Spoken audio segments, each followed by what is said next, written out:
কলকাতার বুকে লাল ইটের মহিমান্বিত এক স্থাপনা, রাইটার্স বিল্ডিং।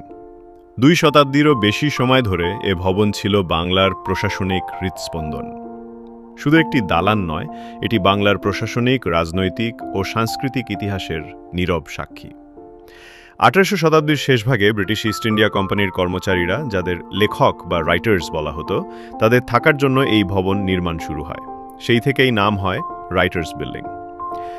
ফরাসি স্থপতি থমাস লায়ন ছিলেন এর প্রধান নকশাকার।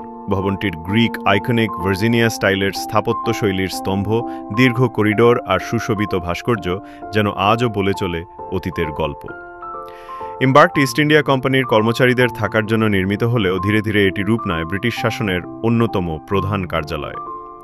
ঔপনিবেশিক আমলে রাইটার্স বিল্ডিংই ছিল বঙ্গ প্রশাসনের প্রধান কার্যালয়। স্বাধীনতার পরও পশ্চিমবঙ্গ সরকারের সচিবালয় হিসেবে দীর্ঘদিন এটি ব্যবহৃত হয়েছে। প্রায় 2 শতাব্দীরও বেশি সময় ধরে এই ভবনই ছিল বাংলার প্রশাসনিক হৃদয়।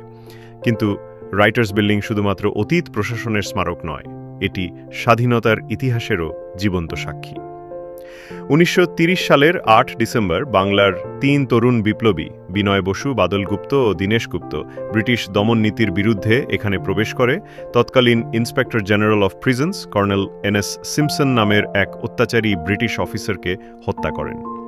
বিনয়, বাদল আর দীনেশের আত্মবলিদান আজও অমর হয়ে আছে এই ভবনের বুকে। ভবনটির সামনে তাদের ভাস্কর্য সেই সংগ্রামী মুহূর্তের কথা স্মরণ করিয়ে দেয়। 2013 সালে রাজ্য সরকার সকল প্রশাসনিক সরকারি দপ্তর নবান্নে স্থানান্তরিত করলেও রাইটার্স বিল্ডিং রয়ে গেছে প্রশাসন, রাজনীতি, আন্দোলন ও ঐতিহ্যের মিলিত কেন্দ্রবিন্দু হিসেবে। এই ভবন শুধু একটি স্থাপত্য নিদর্শনই নয়, এটি বাংলার গৌরব, সংগ্রাম আর স্বপ্নের প্রতিচ্ছবি, আমাদের অতীতের এক অমূল্য দলিল।